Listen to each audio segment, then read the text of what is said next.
like I do a class on like building healthier polycules, right? And one of the things I talk about, what's the difference between a boundary, an agreement, and a rule?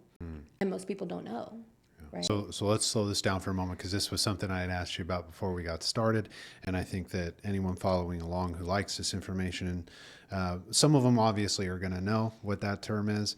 I'd like to be educated on polycules, what that term is, what it means, what it looks like, and I'm sure there are plenty of our listeners who, hearing that, they're like, "What is she talking about?" Yeah.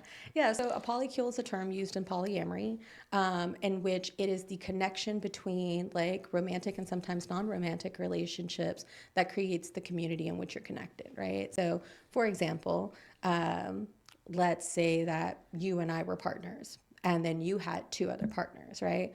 Those two people would be my metamours, or for short, we call them metas.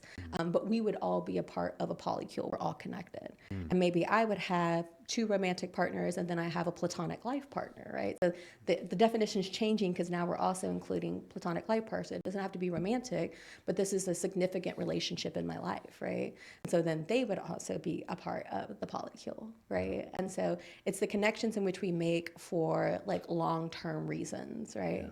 And they typically are romantic, but they don't have to be romantic in nature.